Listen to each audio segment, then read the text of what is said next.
여러분, 오늘도 참으로 좋은 날입니다.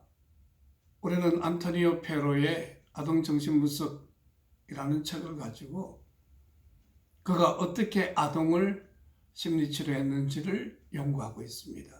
특별히 안토니오 페로는 그림, 놀이, 꿈, 이야기치료 이와 같은 4가지 무의식적 자료를 가지고 아동정신분석을 하고 있는데요. 사실은 아동정신분석이나 성인들의 정신분석이나 그 방법이나 내용이 같다는 것을 우리에게 보여주고 있죠. 특별히 우리는 지금 3주째 꿈을 통한 아동정신분석을 연구하고 있습니다. 오늘은 7개의 임상 사례를 가지고 어린이 정신분석 세계로 들어가 보도록 합시다. 안토니오 페로는 첫 번째 10대 소녀 가를라의 머릿빛 꿈을 우리들에게 제시해 주고 있습니다. 아이는 이렇게 말합니다. 나는 머리에서 이를 발견했어요. 나는 이를 없애려고 자주 머리를 감곤 해요. 나는 더러움에 대한 공포를 가지고 있어요. 정신적으로 나를 괴롭게 하는 것은 무엇이라도 항상 깔끔하게 말끔하게 치워버리곤 해요. 나는 나의 애완견의 기생충을 없애려 했던 사실이 이 꿈을 통해서 연상되어져요. 그와 같은 얘기입니다. 10대 소녀 카를라는 꿈에서 자신의 머리에 이가 있음을 발견한 거죠. 그런데 사실 평소 그녀는 머리를 자주 감았고 그리고 더러움에 대한 공포 때문에 뭐든지 말끔하게 치우고 깨끗하게 했어요. 그리고 최근에는 애완견의 기생충을 없애려 했다는 사실이 자유현상을 통해서 연상되어졌어요. 이 꿈은 지난 회기에 치료 시간이 끝날 때 어떻게 하면 자신 안에 있는 이 불안을 없앨 수 있는지 심각하게 페로에게 묻고 난 다음 꾸었던 꿈이에요. 페로의 해석은 모든 것이 청결하고 질서 정연해야 한다고 생각하지만 사실 그녀의 꿈은 그녀에게서 그녀가 벗어나고 싶고 씻어내고 싶은 불안이 있다는 것을 일깨워주고 있죠. 그러므로 여기의 머릿니는 그녀의 불안을 상징적으로 말해주는 거죠. 치료자 내담자 관계를 본다면 분석가의 해석이나 말이 불안을 없애주거나 또는 감소시켜주는 차원이 아니라 오히려 박해적으로 경험되었다는 데 문제가 있었던 것이죠. 아이는 이렇게 얘기를 해요. 내가 말을 많이 하지 않고 최선을 다하지 않는다고 마치 혼날 것 같아요. 그래서 안토니오 페로는 이전 얘기를 되돌아봤는데 내담자의 불안을 소화시키지도 변형시키지도 못했다는 사실을 깨달았어요. 그리고 내담자로 하여금 걱정하도록 숙제를 남긴 셈이 되었어요. 가장 중요한 캐릭터는 꿈밖에 존재한다는 것입니다. 이 말의 의미는 뭐냐면 꿈보다도 이 꿈을 꾸게 한 대상관계, 즉 그 관계 안에 스며든 정서 어떤 강력한 어펙트로 말미암아서 이와 같이 꿈을 꾸게 되는 것이죠. 그러므로 우리는 계속 얘기하지만 치료자 내담자의 관계를 넘어서 이 아이는 모든 관계에서 다시 말하면 불안이라는 것을 제거하려고 그와 같이 방어하고 방어하는 아이인 거죠. 아마 그녀는 페로로 하여금 지난 회기에서 자신의 불안을 완전히 가라앉힌 경험이 없었던 거죠. 그래서 그녀는 자기 불안을 스스로 없애야 한다는 부담감 때문에 자기 머리에 일을 자기 스스로 잡았던 것이죠. 그러므로 이 꿈은 그 안토니오 페로로 하여금 새롭게 깨닫게 되었고, 그래서 이제는 뭔가 강박증이라는 그 측면으로 해석하기보다는 아이의 불안이라는 측면에 맞추어서 치료적 관계로 전환되어졌을 때에 그 아이는 새로운 느낌을 갖게 해주었고, 또 내담자 편에서 대화를 진전함으로 치료적인 방향으로 나아갈 수 있다는 그런 얘기가 되겠습니다. 이것이 페로의 첫 번째 꿈 임상이었고요. 그 다음 두 번째 임상을 한번 보겠습니다. 두 번째 임상은 11세 소녀 루이지의 소독력 알코올입니다. 이 아이는 신경성 식욕부진증, 더러움에 대한 공포로 자신의 몸과 침실을 강박적으로 닦고 청소하는 증상을 가지고 있었어요. 그리고 아이는 희석시킨 알코올과 세제로 욕조, 식탁, 옷장 등을 한 점의 자국도 남지 않게 닦아대었고요. 매일 아침 학교 가기 전에는 신발 속 역시 알코올로 소독해야만 했습니다. 루이지는 전교 1등이었어요. 티끌 하나 없는 자신의 상태를 더럽히는 아주 작은 감정이라도 느끼게 되면 그 아이는 곧바로 지워버렸기 때문에 치료 과정에서 자신의 어떤 증상의 더러움 또는 불안 덩어리를 대면한다는 것은 상당한 어려움이 있었어요. 루이지는 치료 시간에 놀지도 않았을 뿐만 아니라 학교에서 있었던 일을 이야기하지도 않았습니다. 꿈이 또 다른 세계를 열어줄 때까지 오랫동안 이 상태는 지속되어졌습니다. 우리는 흔히 아동정신분석에서 왜 꿈, 미술 또는 놀이 그리고 이야기 심리치료를 하느냐 하면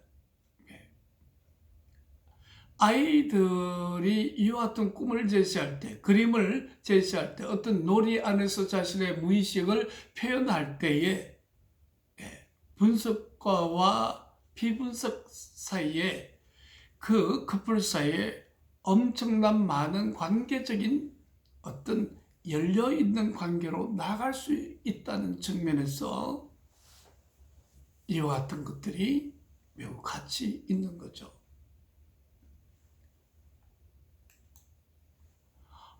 루이지가 수학여행을 떠나기 바로 직전에 꾼 꿈이었습니다. 수학여행 떠나기 전날 밤에 꾼 꿈이죠. 학교에서 한 친구가 몽둥이로 자신의 머리를 내리쳤습니다. 그래서 루이지는 그 친구를 붙잡아서 빙빙 돌린 다음 머리를 계속 땅바닥에 찧어버렸습니다. 그리고 그 친구의 여동생은 사고를 당해서 내장이 밖으로 튀어나왔습니다. 그래도 그녀는 살 수 있을 것처럼 보이기는 했습니다. 그런 후 루이지는 집 밖으로 쫓겨나는 공포를 겪은 그런 꿈입니다.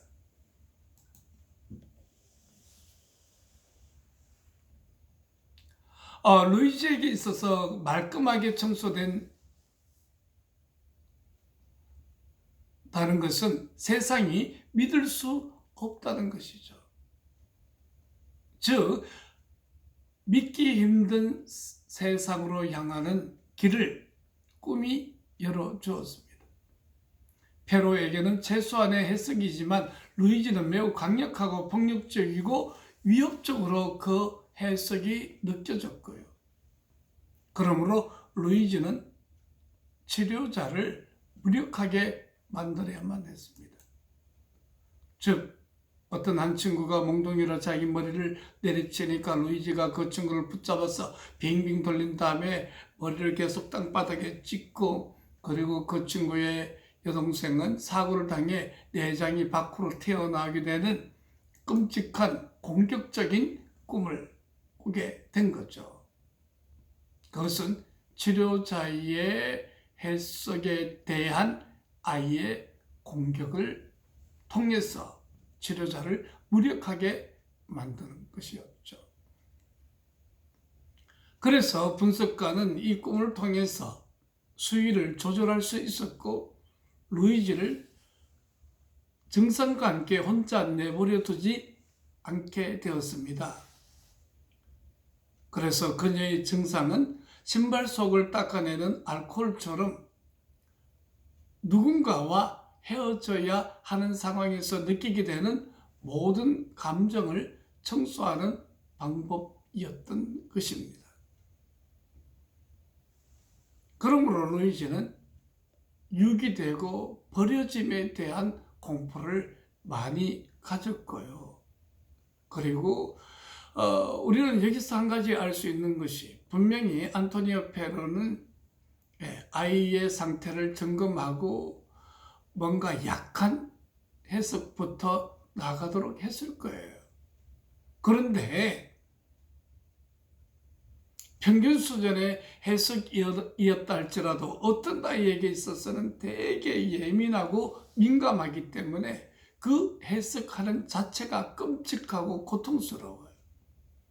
그래서 저는 아동정신 분석이나 성인들의 정신 분석에서 제일 중요한 것은 결국 관계를 구축하는 것, 일종의 인게이지먼트를 잘 형성하는 거예요.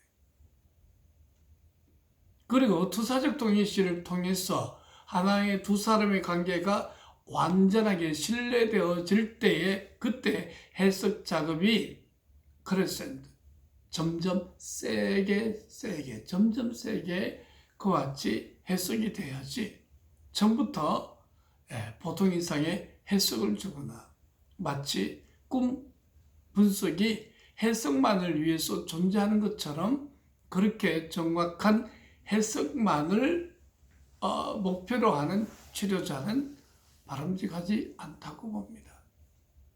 꿈에 대한 분석이나 해석도 내담자가 자기 수준에 맞추어서 말하도록 기다려주는 것이 매우 필요로 하다고 생각되어지고요. 때로는 분석가가 그 꿈의 내용이나 상징을 다 알지만은, 그러나 좋은 기회 때에 사용하기 위해서 지금은 그것을 덮어둬야 할 때도 있다는 것입니다. 그런 측면에서 보면 정신분석은 그야말로 적절한 때에 말하는 것, 그것이야말로 하나의 지혜가 되겠다 생각됩니다. 세 번째 임상 사례를 볼까요?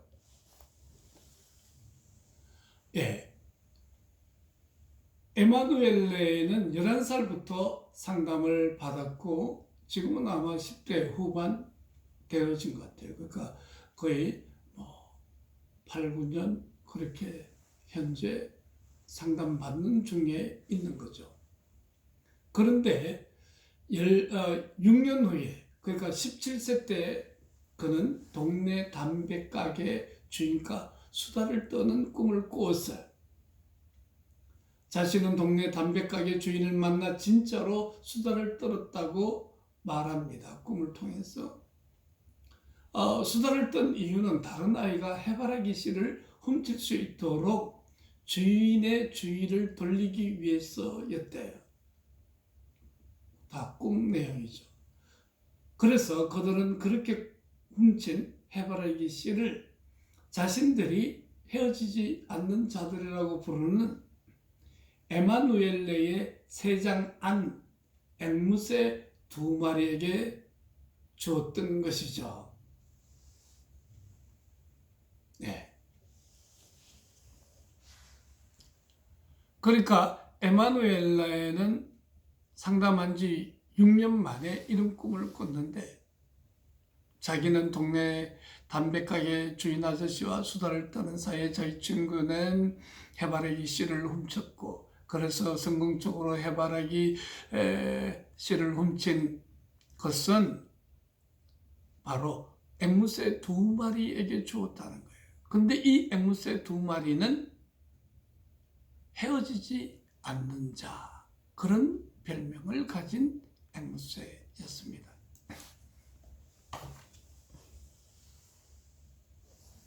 그리고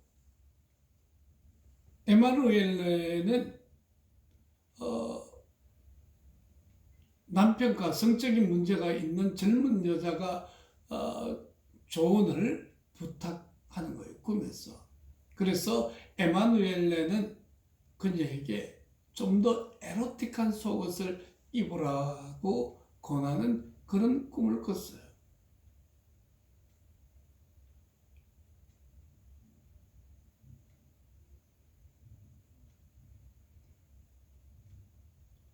그녀의 남편은 여성의 성기에만 관심이 있을 뿐 자신의 성적인 어려움에는 별 관심이 없었습니다.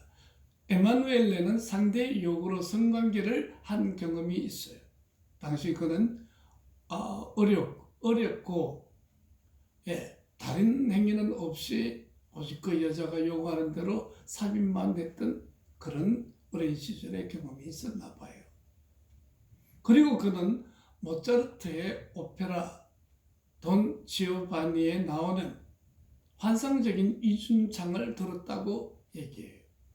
특히 돈 지오바니가 이탈리아에서는 644명, 독일에서는 231명, 스페인에서는 벌써 1003명이라는 노래 가사가 인상적이었다는 거예요. 그러니까 돈 지오바니는 이렇게 세계 여러 여자들을, 수천 명의 여자들과의 그 성적 관계를 가진 그런 사람임을 이 노래는 말하고 있는 거죠.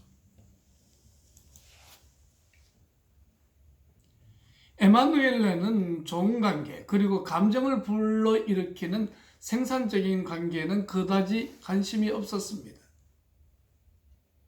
에마누엘레와 페로의 관계는 새장 속에 갇힌 2마리 앵무새라기보다는 돈 지오바니에 나오는 이상화되고 멋진 훌륭한 듀엣과 유사하다고 말할 것입니다.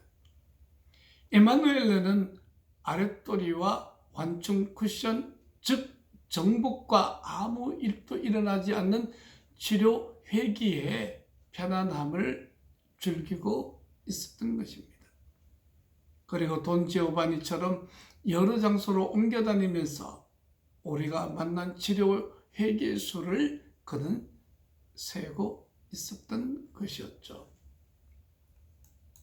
그래서 이 에마누엘레는 자신의 어린 시절과 과거의 일들을 되돌아보자고 제안을 했습니다. 하지만 돈 지오바니가 갖고 있는 것은 난금밖에 없잖아요. 그는 어머니를 잃을까 봐 두려워하는 소년이었습니다. 시간과 죽음과 분리를 매일 부정하는 소년일 뿐인 거죠. 오직 그를 흥분시키는 일은 아무 의미 없는 여성 정복 그것뿐이었습니다. 하지만 정체 상태를 유지하려면 계속 소득 없는 채로 남아 있어야만 했습니다. 즉 그는 담배가게 주인에게 담배를 사면서 계속 치료자와 자신을 속여야 했습니다. 이러한 꿈의 정교함과 그 안에 드러나는 교착 상태를 통해서 치료자와 내담자는 앞으로 나아갈 수 있었다는 그런 얘기가 되겠습니다. 네 번째는 내담자 수준에 맞는 꿈 해석, 그런 제목을 달았는데요. 내담자의 신호에 따라 마음의 발달에 필요한 영양분을 주는 치료자의 역할을 비우는 마음의 활동을 먹고 마시는 행위로 묘사했습니다. 영양분은 내담자가 필요로 하는 용량만큼만 조심스럽게 제공되어야 한다는 것이죠. 너무 많이 주게 되면 오히려 역효과가 일어난다는 것이죠. 그래서 확실하고 분명한 그런 설명은 다른 의미를 발견하는 데 방해가 된다고 생각했고요. 안토니오 페로는 카를로와의 치료 과정에서 의미를 해석할 때 상당한 주의를 기울였습니다.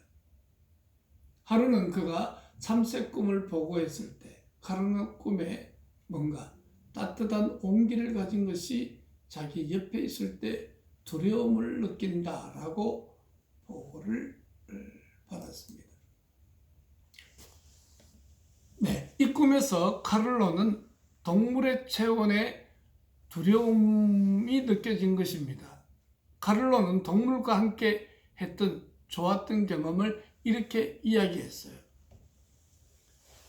치료 시간이 끝나갈 무렵 그는 무리 안에서 중요한 역할을 하는 당나귀에 대해서 말했습니다. 그 당나귀는요, 무리를 쫓아가다가 새끼가 태어나면 자신의 안장 주머니 안에 새끼를 담아서 데려가곤 해요.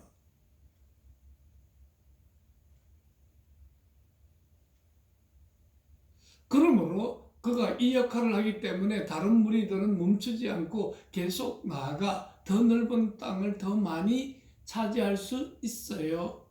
라는 그런 이야기입니다.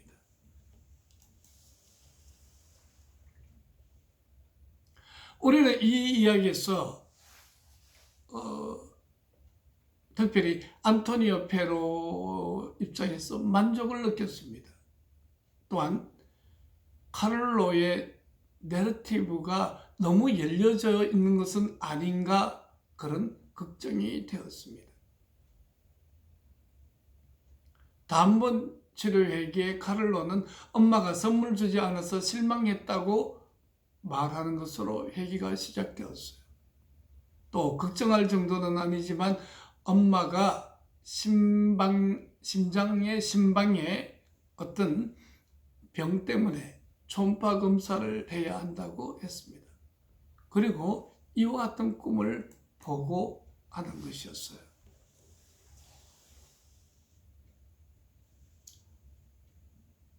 빵집에 갔는데 한 남자가 카를로의 기대에 못 미치는 매우 작은 조각의 케이크를 주었어요.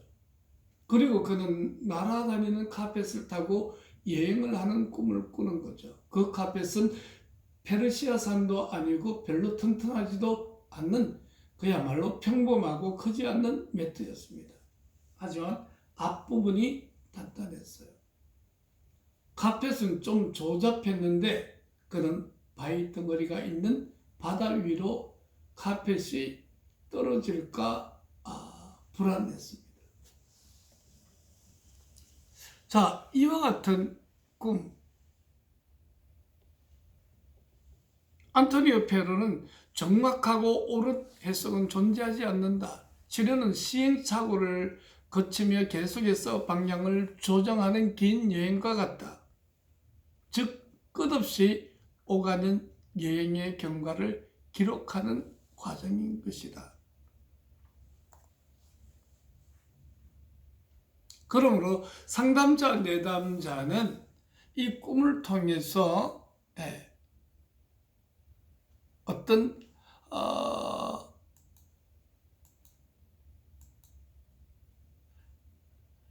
해석이 그 수준을 적절하게 맞춰낼 수 있다는 것입니다. 그것은 치료자의 직관, 마치 엄마가 아이에게 몰입되어서 전적으로 아이 내면을 살펴보므로 아이가 무엇을 요구하고 아이가 아이의 몸짓이 어떤 말을 하고 있는지를 정확하게 읽어내는 것하고 똑같습니다.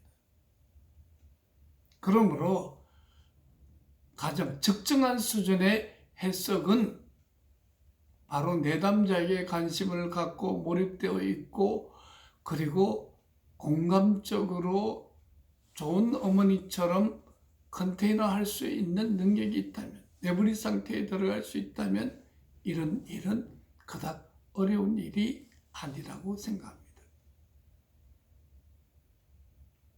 그리고 대상관계에서 심리치료의 4단계인 인게이지먼트, 투사적 동의시, 또 직면, 해석, 명료화 이런 작업을 거쳐서 종결을 하러 나가는데, 앞에 2단계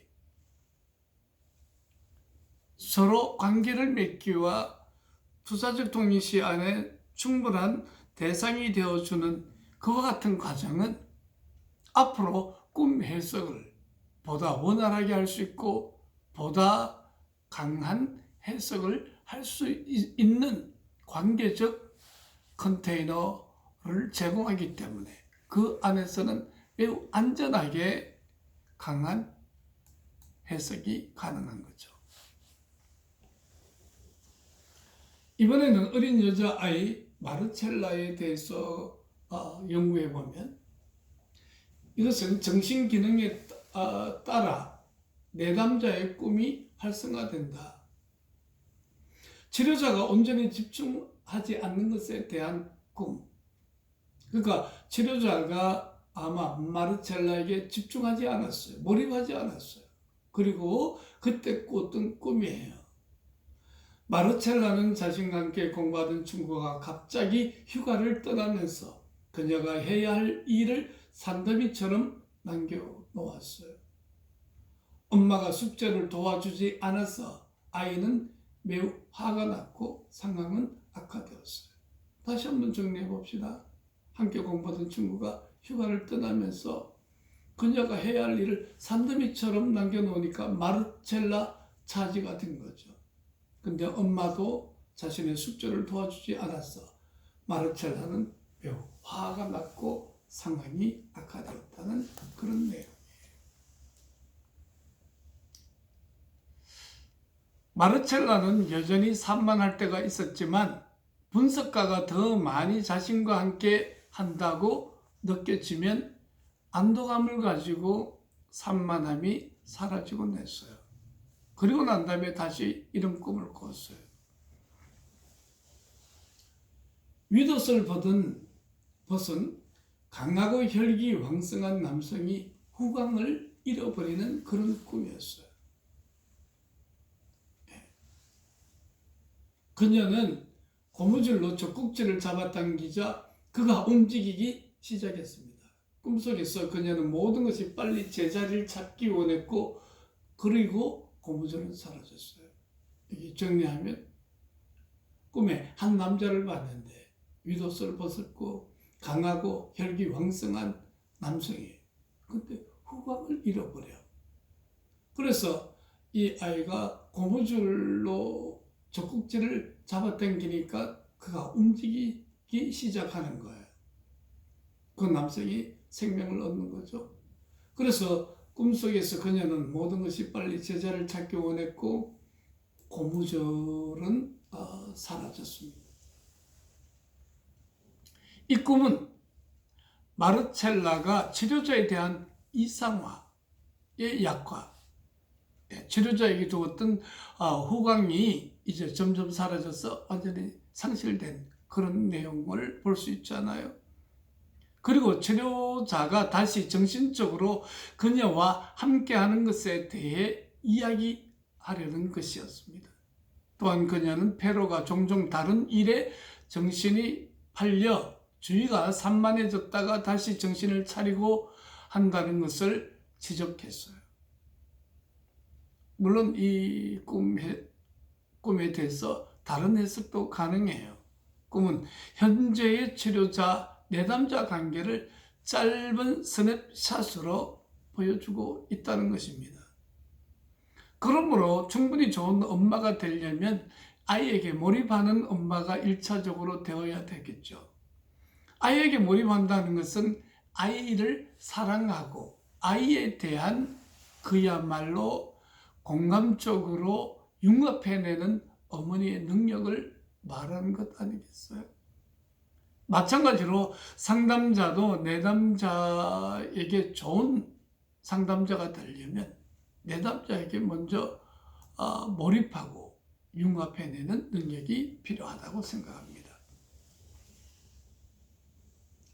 내담자의 과도한 투사적 동의시에 대해서 치료자가 함께하지 못할 것인지 아니면 치료자 자신이 감정을 누르고 있다는 것인지를 구분하는 것은 큰 의미가 없습니다. 핵심은 뭐냐? 치료자, 내담자 커플이 어떤 문제에 지금 직면하고 있는가, 그리고 지금 여기서 그 문제를 어떻게 관계적으로 해석하는가, 해결하는가에 있다는 것입니다. 그러므로 우리는 안토니오 페로의 견해를 따라서 치료자가 어떤 정신적인 기능, 즉 얼마만큼의 몰입, 그 관계 안에서 컨테이너가 되어주느냐에 따라서 내담자는 그야말로 치료적으로 나아갈 수 있는가 없는가가 결정되어진다는 것입니다. 그래서 중요한 것은 치료자, 내담자, 커플 관계에 있다는 것입니다. 즉, 치료가 되려면 이 커플 관계가 무엇보다도 중요하다는 것이죠.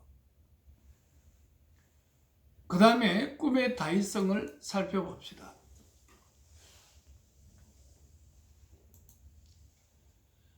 마리오는 이제 비록 꿈을 꿀 수 있게 되었습니다.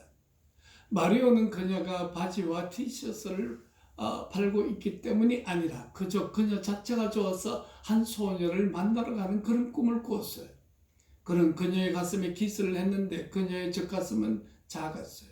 그리고 그녀에게 삽입하려고 했지만 할 수가 없었어요. 그래서 그는 현금통에서 돈을 훔쳐 달아났어요.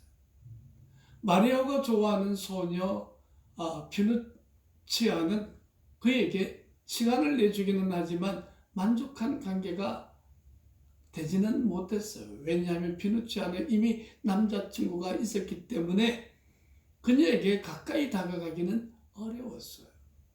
그래서 남자친구의 엉덩이를 들이받고 피누치아를 훔치고 싶은 그런 쓴난 욕구를 이 꿈에서 보여주고 있죠. 현금통에서 돈을 훔쳐 달아나고 하는 그런 모습.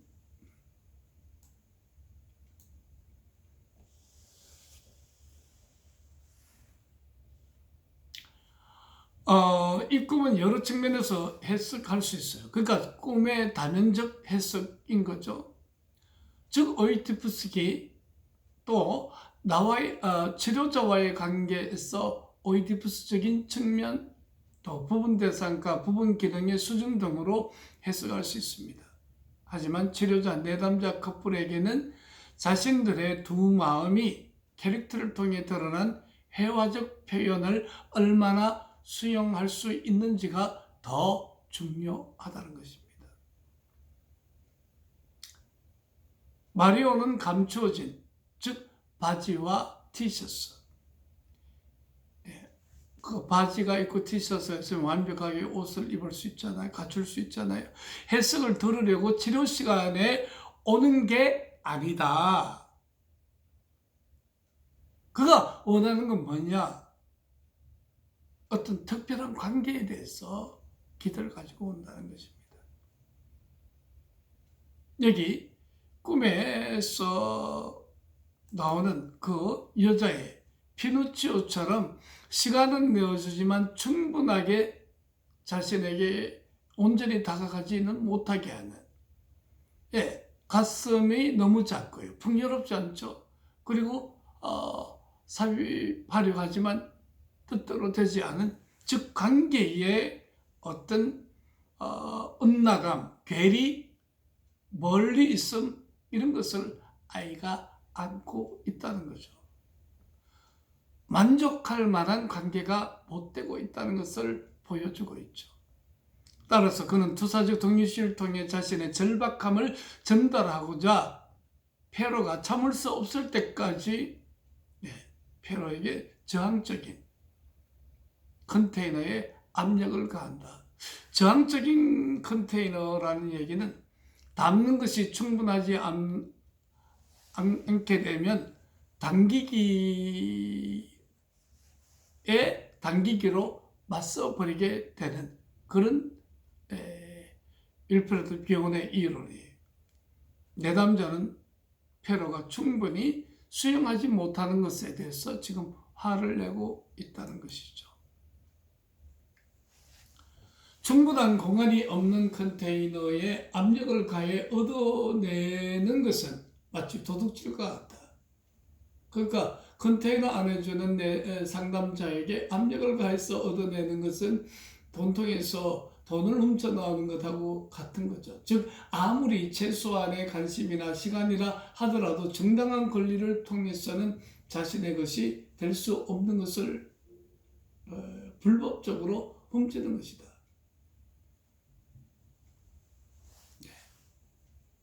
그래서 안토니오 페로는 장발장의 얘기를 하면서 그 장발장의 경우와 마리오의